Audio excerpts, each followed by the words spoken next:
أعوذ بالله من الشيطان الرجيم. بسم الله الرحمن الرحيم. نساؤكم حرث لكم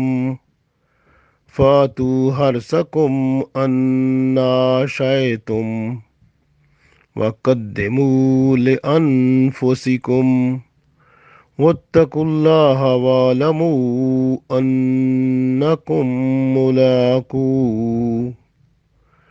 وبشر المؤمنین۔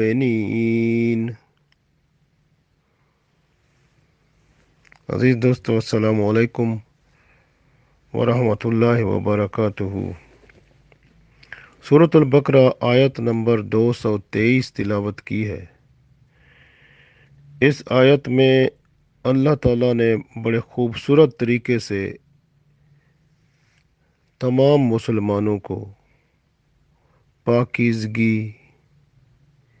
کا حکم دیا ہے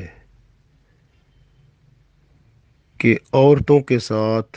ملاپ کرنا ہے تو صرف ایک ہی راستہ ہے جو اللہ نے فرمایا ہے۔ عورتوں کے ساتھ پیچھے سے دوبر سے ملاپ کرنے والا ملعون ہے، اور جو حیض کے ایام میں اگر ملاپ کرے تو وہ بھی اللہ کی نظر رحمت سے دور ہے۔ تو گویا اس آیت میں اللہ نے فرما دیا کہ عورتیں آپ کی کھیتیاں ہیں، تو آپ جس طرح بھی ان کے ساتھ ملاپ کرو، آپ کو اجازت ہے، لیکن آپ نے استعمال صرف وہی راستہ کرنا ہے جو اللہ کا حکم ہے۔ ارشاد ہوتا ہے نساؤکم،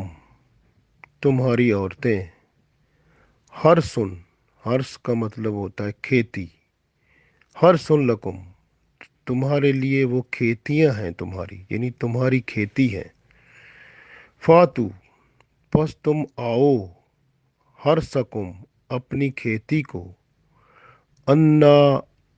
شئتم، جس طرح سے تم چاہو،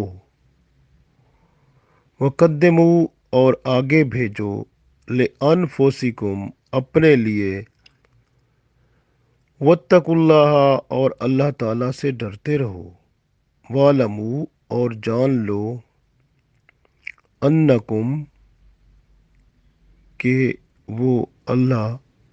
ملاقوہ، کہ تم اس سے ملنے والے ہو، ملاقات کرنے والے ہو، وبشر المومنین، اور جو مومن ہیں ان کو بشارت سنا دو، خوشخبری سنا دو۔ اصل میں یہودیوں کا طریقہ کار تھا، وہ مختلف قسم کے عقیدے رکھتے تھے۔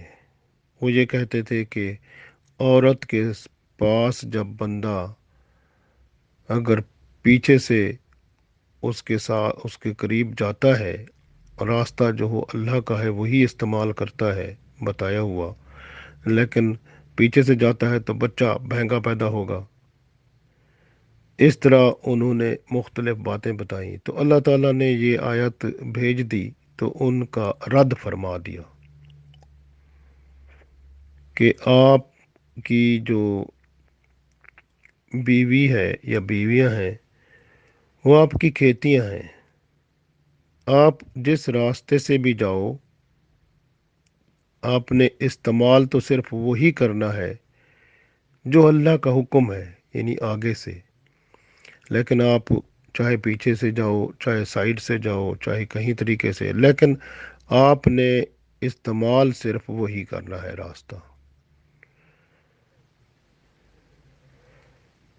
تمہاری عورتیں کھیتی کی طرح ہیں، جس طرح آپ دیکھیں کسان زمین میں ہل چلاتا ہے، پھر اسے پانی دیتا ہے، نرم کرتا ہے، اس پر سہاگا چلا کے بھربھرا کر کے پھر اس میں بیج بوتا ہے، اس طرح عورتیں تمہاری زمین ہیں، کھیتیاں ہیں، اس اپنی کھیتی میں اللہ نے فرما دیا کہ آپ جاؤ، آپ غور کریں کہ بندہ بھی تو یہی کام کرتا ہے۔ تو اس لیے حکم ہوا کہ اپنی کھیتی میں جاؤ جس طرح چاہو، لیکن بیج ڈالنے کی جگہ جو اللہ نے بتائی ہے بس وہیں ڈالنا ہے، بیج کو ضائع نہیں کرنا، نہ ہی حرام جگہ یعنی پیچھے کے مقام میں ڈال کر اس کو ضائع کرنا ہے۔ سو ساتھ یہ فرما دیا وَقَدِّمُوا أَنفُسَكُمْ، قدمو کا مطلب ہوتا ہے آگے بھیجو، لِأَنفُسِكُمْ اپنے لیے، یعنی اپنے لیے اچھے اعمال آگے بھیجو۔ اگر یہ برے بھیجو گے تو پھر اگر آپ غلط استعمال کرو گے تو اللہ کے ہاں گناہ گار ہو جاؤ گے اور اللہ کی ناراضگی کا سبب ہوگا۔ وَاتَّقُوا اللَّهَ، اور اللہ تعالیٰ نے یہ بھی فرما دیا کہ اور اللہ سے ڈرتے رہو۔ وَاعْلَمُوا، اور جان لو، أَنَّكُمْ مُلَاقُوهُ، کہ اللہ سے تم ملنے والے ہو، ملاقات کرنے والے ہو۔ اللہ کی ملاقات اس بندے سے کبھی نہیں ہوگی جو اپنی عورت کو غلط مقام سے ملاپ کرتا ہے، کیونکہ رسول اللہ صلی اللہ علیہ وسلم نے فرما دیا کہ ایسا بندہ ملعون ہے، اس پر لعنت ہے، اور اللہ تعالیٰ کی طرف سے نظر رحمت نہیں ہوگی اس پر، اور نہ ہی وہ اللہ تعالیٰ اسے پاک صاف کرے گا، اور اس کے لیے آگے جو آخرت میں زندگی ہے وہ پھر اچھا مقام نہیں ملے گا اسے۔ لیکن اس کے مقابلے میں جو لوگ حکم الہی کے مطابق اپنی بیوی سے ملاپ کرتے ہیں، ایسے مومنوں کو اللہ تعالیٰ نے خوشخبری دے دی، کیونکہ آگے ارشاد ہوا وبشر المومنین، اور جو مومن ہیں ان کو خوشخبری دے دو۔ اب خوشخبری کیا ہے کہ اللہ تعالیٰ چاہے گا تو اسی عمل سے ہی ان کو جنت میں مقام عطا فرما دے گا۔ تو گویا یہ اتنا عظیم بات ہے کہ اللہ تعالیٰ اس کو کتنا زیادہ پسند فرماتا ہے۔ نفس کے حرام عمل سے محفوظ رکھنا جنت میں جانے کا سبب ہے، نیک اولاد کی خواہش کے ساتھ، نہ کہ نفس کی شہوت کے ساتھ۔ ثواب اور صدقے کا ذریعہ اور خوشنودی الہی اور جنت کا داخلہ اللہ کے حکم کو مان کر ہی ملے گا۔ اس لیے دیدار الہی کا حصول اس کے لیے جو نفس کو پاک رکھ سکے گا اسے ہوگا، ورنہ جو اللہ کے حکم کے خلاف کرے گا تو وہ اللہ کے دیدار سے بھی محروم ہوگا، کیونکہ اس پر لعنت کی جائے گی۔ لعنت کا مطلب ہے اللہ کی رحمت سے دوری۔ تو اس لیے فرما دیا گیا، دو باتوں سے روک دیا گیا کہ ایام حیض میں بھی عورت کے ساتھ مباشرت نہیں کرنا، اور عورت سے پیچھے کے مقام سے بھی مباشرت نہیں کرنا، اور نہ ہی کسی اور سے یہ کام کرنا ہے، اور نہ ہی لڑکوں سے۔ بیوی کے ساتھ ہر طرح صحبت کرنے کی اجازت دے دی گئی، بشرطے کہ جو راستہ اللہ نے بتایا وہی استعمال ہو۔ اس لیے فرمایا نساؤکم حرث لکم، نساؤکم حرث لکم، کہ تمہاری عورتیں تمہاری کھیتی ہیں۔ یہ فرما کر خبردار کر دیا گیا کہ دوسری عورتوں پر نظر نہیں اٹھانا، تمہاری کھیتیاں تو صرف تمہاری بیویاں ہیں، دوسری عورتوں پر آپ نے خیال ہی نہیں کرنا اس طرف۔ آپ خود سوچیں کہ اگر کسی اور کی زمین ہو، آپ اس میں جا کر ہل چلانا شروع کر دیں اور وہاں پر بیج بونا شروع کر دیں تو لڑائی ہو جائے گی، پھر وہ لڑائی میں قتل و غارت تک بات پہنچ جائے گی۔ اسی طرح جب کوئی بندہ کسی اور عورت کے ساتھ منہ کالا کرتا ہے تو وہ گویا کسی اپنے اور بھائی کی امانت میں خیانت کر رہا ہوتا ہے، اس کی کھیت میں، دوسرے کے کھیت میں جا رہا ہوتا ہے اور اس کھیت میں بیج ڈالتا ہے اور اس کھیت میں وہ جو ہے ہل چلاتا ہے، تو یہ اللہ کے ہاں بہت بڑا گناہ ہے اور قیامت کے دن اس کی بہت بڑی سزا ہے۔ کبیرہ گناہوں میں سے بڑا کبیرہ گناہ ہے زنا کرنا یا لواطت کرنا۔ اللہ تعالی ہم سب کو اس سے محفوظ فرمائے۔ عورت کی دیکھیں نا نگرانی بھی مرد کے پاس ہے۔ جیسے کھیت ہوتا ہے، کھیت جو ہوتا ہے وہ کسان اس کا خیال بھی رکھتا ہے، اور اسی طرح عورت کا خیال، اس عورت کی نگرانی، اس کا نان نفقہ وہ مرد ہی پورا کرتا ہے۔ اور اس لیے اس کو زمین کہا گیا، اس کو کھیت کہا گیا، کیونکہ اگر اس کو کچھ تکلیف بھی ہوتی ہے، جیسے فصل میں بیماری، فصل پودے ہوتے ہیں یا کھیت ہوتا ہے، اس میں اگر کوئی بیماری ہو جائے، کچھ ہو جائے تو علاج بھی کرانا پڑتا ہے، تو سپرے کرتے ہیں فصل میں۔ تو یہاں پر عورت کو اگر تکلیف ہو، کچھ ہو، تو اس کا علاج بھی کیا جاتا ہے۔ تو اس لیے اللہ تعالیٰ نے عورت کو مرد کے لیے پیدا کیا تاکہ وہ سکون پائے۔ اور جو ہے رسول اللہ صلی اللہ علیہ وسلم فرماتے ہیں کہ قیامت کے دن میں بہت فخر کروں گا جب میری امت زیادہ ہوگی، تو لہٰذا آپ ایسی عورت سے شادی کرو، نکاح کرو جو زیادہ بچہ دینے والی ہو۔ رسول اللہ صلی اللہ علیہ وسلم فرماتے ہیں کہ 7 بندوں پر اللہ تعالیٰ نظر رحمت نہیں فرمائے گا اور نہ ہی انہیں پاک کرے گا، بلکہ ان سے فرمائے گا کہ جہنمیوں کے ساتھ جہنم میں چلے جاؤ۔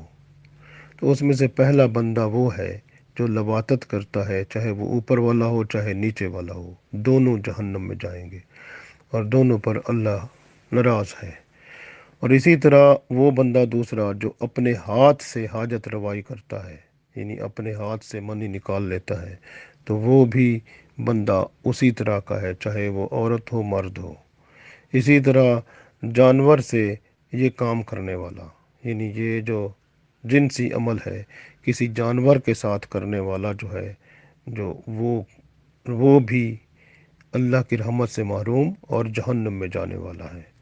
اسی طرح سے عورت کے پچھلے مقام سے وطی کرنے والا یہ بھی، اور اسی طرح عورت اور اس کی بیٹی دونوں سے نکاح کرنے والا۔ پھر وہ بندہ جو اپنے پڑوسی کی بیوی سے زنا کرتا ہے، وہ بھی اللہ کی رحمت سے محروم اور جہنم میں جانے والا۔ اسی طرح ہمسائے کو ستانے والا، یہاں تک کہ وہ اس پر لعنت بھی کر دیتا ہے۔ تو اس طرح کے لوگ جو ہیں، یہ 7 قسم کے لوگ ہیں جن کو اللہ تعالیٰ نہ ان پر نظر رحمت فرمائے گا، نہ ان کو پاک کرے گا، بلکہ ان سے فرمایا جائے گا کہ تم جہنمیوں کے ساتھ جہنم میں چلے جاؤ۔ اس لیے آپ دیکھیں ابو ہریرہ رضی اللہ تعالیٰ عنہ فرماتے ہیں، اپنی بیوی کے ساتھ یہ کام کرنا، یعنی پچھلے مقام سے، تو یہ کفر ہے۔ نسائی میں یہ حدیث موجود ہے۔ حضرت ابن مسعود رضی اللہ تعالیٰ عنہ بھی یہی فرماتے ہیں، اور قرآن پاک میں ہے کہ لواطت وہ کام ہے جو لوط علیہ السلام سے پہلے کبھی کسی نے نہیں کیا۔ لوط علیہ السلام کی جو قوم تھی اس میں یہ بات تھی، اور ان سے پہلے کسی نے بھی یہ کام نہ کیا تھا۔ تو ارشاد باری تعالیٰ ہو گیا کہ نساؤکم حرث لکم، کہ تمہاری عورتیں جو ہیں وہ تمہاری کھیتی ہیں۔ فاتو حرثکم، تو آؤ اپنی کھیتی کو، انا شئتم، جہاں سے تم چاہو، یعنی کھڑے لیٹے آگے پیچھے سے کہیں سے بھی، لیکن استعمال راستہ جو ہے وہ وہی ہو جو اللہ کا حکم ہے۔ وقدموا لانفسکم، اور آگے آپ بھیجو اپنے لیے نیک اعمال بھیجو، اچھی باتیں بھیجو۔ یہ کام اچھا کرو گے اگر اللہ کے حکم کے مطابق، تو پھر آپ کا نامہ اعمال جو ہوگا اس میں نیکیاں ہوں گی۔ واتقوا اللہ، اور اللہ تعالیٰ نے فرمایا اللہ سے ڈرتے رہو، یعنی جب آپ بیوی سے ملتے ہو تو اللہ کا ڈر بھی رکھو کہ یہ نہ ہو کہ کوئی غلط کام کر بیٹھو۔ اس لیے اللہ نے واتقوا اللہ فرما دیا کہ اللہ کا ڈر بھی رکھو اپنے اندر کے، غلط نہ کر بیٹھنا کچھ۔ وَاعْلَمُوا أَنَّكُمْ مُلَاقُوهُ، ساتھ یہ بھی فرمایا کہ وَاعْلَمُوا، اور جان لو، یعنی کہ یہ صیغہ حکم کا ہے، جان لو، اس وقت ذہن میں رکھو، انکم ملاقو، کہ اللہ کے ساتھ ملاقات کرنی ہے آپ نے، اللہ کا دیدار کرنا ہے۔ اور جس بندے نے غلط کام کیا اس کے ساتھ اللہ کا دیدار اس نے نہیں کر سکنا، وہ اللہ کا دیدار بھی نہیں کر سکے گا، نہ اللہ تعالیٰ اس کو اپنی رحمت کی طرف جگہ دے گا، بلکہ اللہ کی ناراضگی اور جہنم میں جانے والا ہوگا۔ لیکن اس کے مقابلے میں جو بندے اللہ کا حکم مان کر اپنی بیویوں کے ساتھ وہی کام کریں گے جو اللہ کا حکم ہے، اسی راستے کو استعمال کریں گے، تو پھر وہ لوگ جو ہیں وہ اللہ تعالیٰ کی طرف سے رحمت پائیں گے۔ اور اللہ تعالیٰ نے انہی کے بارے میں ارشاد فرمایا ہے، وَبَشِّرِ الْمُؤْمِنِينَ، اور ان مومنوں کو خوشخبری سنا دو، گویا اللہ ان پہ اتنا راضی ہو جائے گا، اور بعض مومن تو اسی وجہ سے ہی بخشے جائیں گے۔ تو اس لیے اپنے کردار کو ٹھیک رکھنا چاہیے، اور اللہ کے حکم کے مطابق اولاد جو ہے اس کے پیدا ہونے کا سلسلہ بندے کو بنانا چاہیے۔ جب اپنی بیوی سے ملتا ہے تو یہ سوچ کر کہ یہ اللہ تعالیٰ اس سے میری نیک اولاد پیدا کرے، یہ نظریہ سوچے اور یہ ذہن میں رکھے، اس طرح بندہ ملے، اور ساتھ جو ہے دعا بھی کرے کہ یا اللہ، اس بیج سے، اس نطفے سے اگر جو بھی بچہ یا بچی بنے، اس کو نفس اور شیطان کے شرارتوں سے، نفس اور شیطان کے جو حربے ہیں، چالیں ہیں، ان سے محفوظ رکھنا اور اپنی پناہ رحمت میں رکھنا، تو پھر اللہ تعالیٰ اس کو اپنی رحمت سے بچا لیتا ہے، اور بے حیائی برائی کی طرف وہ بچے نہیں جاتے، کیونکہ ان کے جب بچے سے جیسے بیج ہوتا ہے، بیج سے پودا بنتا ہے، اس وقت جو دعا کی جاتی ہے تو اس کا اثر ہوتا ہے۔ اس لیے جب بندہ بیج ڈالتے ہوئے دعا کرتا ہے تو اللہ تعالیٰ اس دعا سے، اس بیج سے جو بچہ بنتا ہے، اس کو شیطان اور نفس سے بچا کر اپنی رحمت کی پناہ میں رکھتا ہے، اور وہ بچہ گناہوں سے بھی بچا رہتا ہے، اور بڑا ہو کر جو ہے وہ ماں باپ کے لیے بھی وہ صدقہ جاریہ بنتا ہے، کیونکہ رسول اللہ صلی اللہ علیہ وسلم نے فرمایا تھا کہ بندہ جب مر جاتا ہے تو اپنے پاس وہ 3 چیزیں چھوڑ جاتا ہے، اس میں ایک اولاد بھی ہوتی ہے، جو نیک اولاد پیچھے جو نیک اعمال کرتی رہے گی تو اس کا ثواب ماں باپ کو قبر میں ملتا رہے گا۔ اللہ تعالیٰ سے دعا ہے کہ اللہ تعالیٰ ہمیں اپنے حکم کے مطابق، شریعت کے عین مطابق زندگی گزار کے اور پاک صاف اس دنیا سے رخصت فرمائے، تاکہ ہم اللہ کے ہاں سرخرو ہوں اور اس کا دیدار کرنے والے جنت میں بن جائیں۔ آمین۔